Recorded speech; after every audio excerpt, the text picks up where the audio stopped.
Então vamos considerar esse caso aqui, que o V0 é paralelo à aceleração. O que acontece? Então suponha a sua partícula nessa posição aqui, e ela tem aqui uma velocidade V0, certo? Pergunta, qual vai ser a próxima a velocidade depois de um tempo ΔT? Bom, depois de um tempo ΔT, o ΔV é A vezes ΔT, né? Só que o A é paralelo ao V0, ou seja, o ΔR é paralelo ao ΔV, né? E o ΔV é paralelo ao V0. Então ele vai ganhar, essa partícula está nessa posição, ela tem essa velocidade, e ela vai ganhar um ΔV na mesma direção, né? Pode até ter sentido oposto, né? Vou desenhar de uma cor diferente aqui, né? Pode até ter um sentido oposto.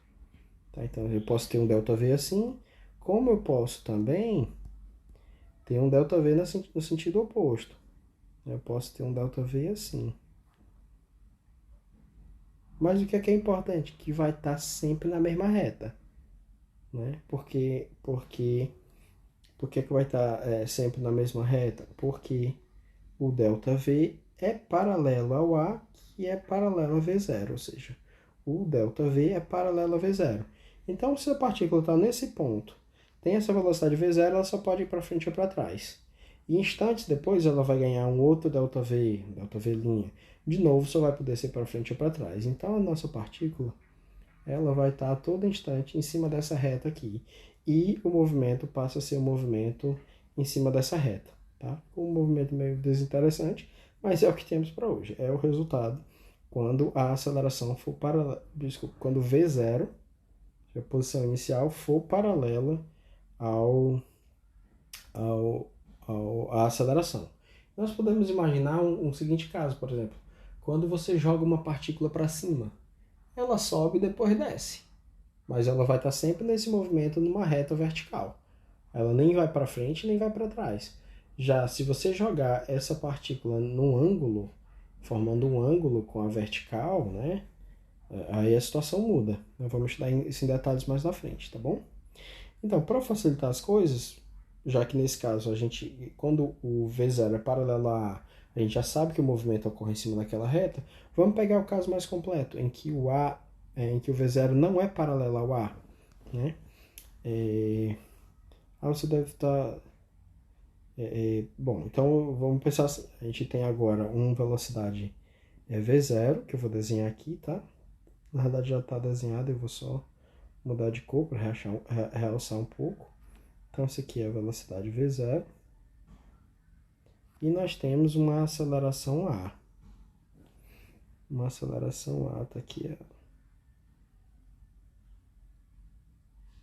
Tá bom, nesse caso, em que a aceleração e o V0 não são paralelos, então eles definem um plano. Aí você deve estar pensando, pô, professor, mas sempre que dois vetores não são paralelos, eles definem um plano? Sim. Bom, e se, professor, se a gente tiver essa seguinte situação? Se a gente tiver um vetor assim, ó. Se a gente tiver um vetor assim e tiver outro vetor todo troncho. Por exemplo, peraí. Se tiver um vetor, como é que eu diria? Troncho, assim, deslocado. Esses dois vetores aqui definem um plano? Definem, porque você sempre... deixa eu fazer as setinhas, tá? Pode imaginar esse cara assim e pode imaginar esse cara assim. Esses dois vetores aqui definem um plano? Definem, porque como a gente viu, os vetores, eles são independentes de eixo, eles só é importante no vetor sua propriedade geométrica. Então você pode pegar esse cara aqui, trazer, arrastar para cá, e agora você está vendo que esses dois vetores definem sim um plano. Que plano? Esse plano aqui. Né? Você pode até imaginar fazer aqui um. Né? Então tá aqui, esse plano aqui. Esse plano aqui é definido por esses dois vetores. Tá? Então você sempre pode fazer com um vetor, você pode arrastá-lo para onde você quiser. Tá? Você pode tirar esse cara daqui. Agora tu tem que arrastar os dois, né? Deixa eu ver se eu aprendo só um. Esse é o jeito, peraí. Vou mostrar para vocês. né? Pronto. Esse vetor é equivalente a esse vetor é equivalente a esse, esses vetores são equivalentes, esses vetores são equivalentes. Então não importa onde eu colocar, né? Eu sempre vou ter, esses vão ser sempre equivalentes. Tá? Isso é uma propriedade dos vetores, tá bom? Então se eu tiver dois vetores que não são paralelos, eles me definem um plano. Vocês vão estudar um pouco disso em geometria analítica também. Na realidade, boa parte do que a gente está vendo aqui pode ser útil em geometria analítica. Então, beleza. Então, eles definem esse plano. Eu arrastei aqui, coloquei de tal forma que eu tenho meu V0 e meu A num plano só. Professor, você colocou aí o vetor aceleração bem na origem, né? Significa que se a partícula estiver nesse ponto aqui, qual é a aceleração dela? Se a partícula estiver nesse ponto aí, olha só quem é a aceleração dela. É essa aqui. E se a partícula estiver em outra posição? Se ela estiver bem aqui, se ela estiver aqui, se ela estiver aqui, se ela estiver aqui, se ela estiver aqui, quem que é a aceleração dela? Deixa eu mostrar para você quem que é a aceleração dela. Nesse ponto aqui é essa. Nesse ponto aqui, tá aqui, né? Nesse ponto aqui é essa. Nesse ponto aqui é essa. Nesse ponto aqui em cima tá aqui a aceleração. Tá entendendo? Em cada ponto que a partícula estiver, a aceleração vai ser representada por esse vetorzinho aqui, tá? Essa é a característica de vetores. Um vetor, ele é definido pela sua propriedade geométrica, tá? Não interessa onde você está localizando, não. Você pode arrastar um vetor. O que é que você não pode fazer com o vetor? Você não pode girar, tá? Se você girar, vai ser outro vetor. Se você aumentar o tamanho dele, ou diminuir o tamanho dele, ou trocar o sentido, aí vai ser outro vetor, tá? Mas se você mantiver a orientação dele, o módulo, a direção e o sentido, então tudo isso é permitido, tá bom? Deixa eu apagar esses caras aqui para não deixar o desenho ainda mais poluído, digamos assim. Beleza? Se vocês tiverem dúvidas de vetores, me escrevam nos grupos, coloquem aí nos comentários, tá? Que eu juro que eu tento responder. Beleza, então tá aqui o nosso sistema, nós temos o nosso vetor inicial V0, no vetor velocidade inicial, nós temos a nossa aceleração e nós sabemos qual é a posição que a partícula se inicia. A posição R0, que tem consequentemente um x0 e tem um y0 bem aqui, né?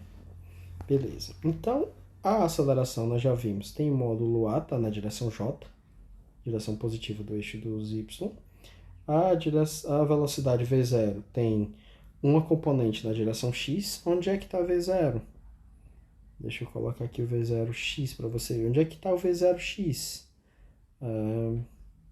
V0x está aqui, ó. Componente x. E aqui, me perdoe, eu vou fazer ele riscadinho assim.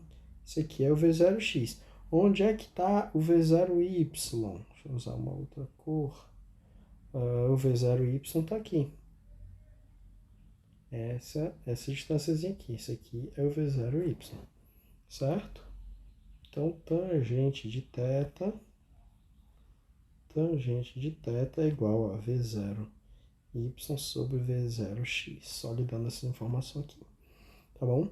Então, nós temos a aceleração, a velocidade inicial, a posição inicial é x0 e y0. x0 na direção y mais y0 na direção j. Beleza. E as projeções dos movimentos nos eixos vão obedecer as seguintes observações. A primeira coisa é que a aceleração na direção y é constante e dada por a. A velocidade em t0, a velocidade no instante inicial, é v0y, a posição no instante inicial é y de t0, que é y0. Na direção x, a aceleração é zero. Então, a x é zero. Vx em t0 é v0x e x de t0 é x0, como a gente já disse. O que é que essas equações estão mostrando?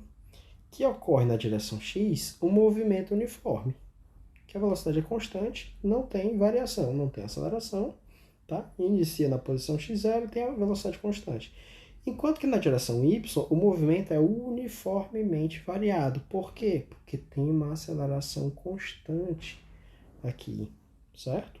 Então lembra daquele exemplo da bolinha lançada verticalmente a partir de um carrinho, né? Então a gente vê que na direção x, né, se a gente for traçar em cada instante aqui o movimento da bolinha, seria uma coisa assim, né? Seria uma coisa assim. Essas últimas bolinhas estão muito feinhas, né?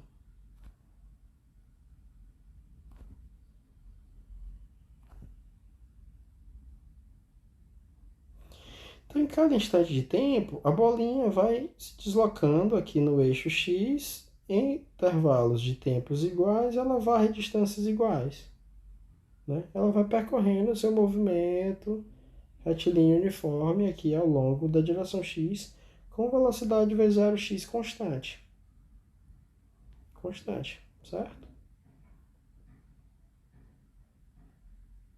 Então é esse o movimento na direção x.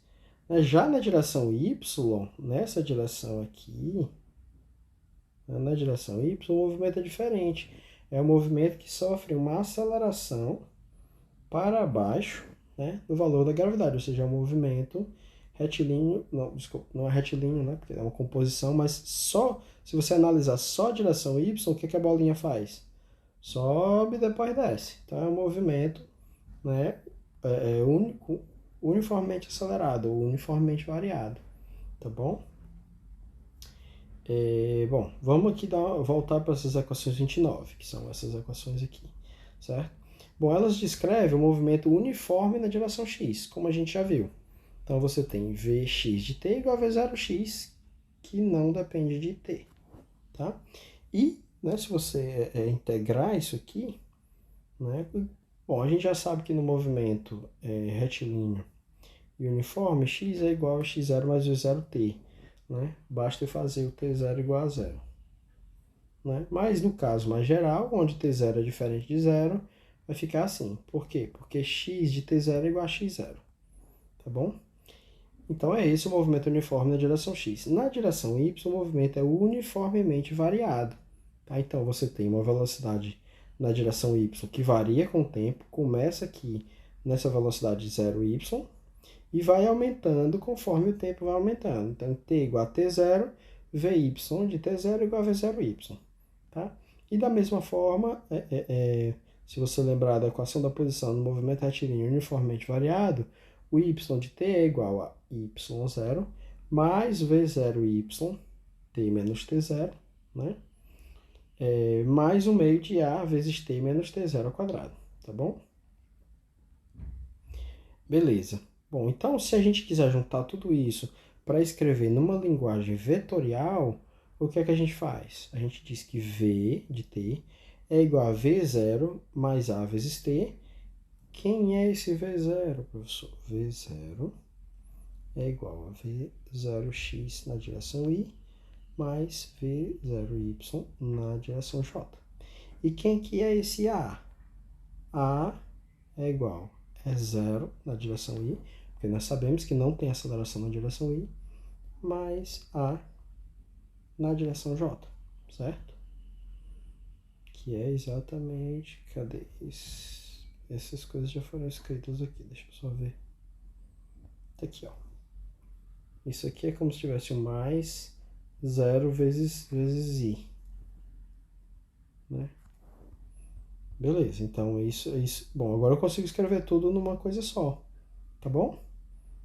Então eu consigo... Bom, aí eu escrevi a velocidade e consigo também escrever as equações da posição numa equação só, né? Então esse R de t, quem que é esse R de t? É x de t na direção y mais y de t na direção j, tá? E aí se você juntar tudo, você consegue escrever o R de t como sendo R0 mais V0 t menos t0 mais 1 meio de a t menos t0 ao quadrado. Lembrando que o V0 é dado por esse cara aqui e que o a é dado por esse cara aqui, né? Ou seja, quando você escrever, você vai ter uma equação aqui que envolve um monte de coisa vezes i, mais uma equação aqui que envolve um monte de coisa vezes j. Isso aqui é um movimento retilíneo e uniforme. Eu vou até tirar esse retilíneo, porque como a gente está compondo o x e o y, né? Então esse aqui é o movimento uniforme. E esse aqui é o movimento uniformemente acelerado.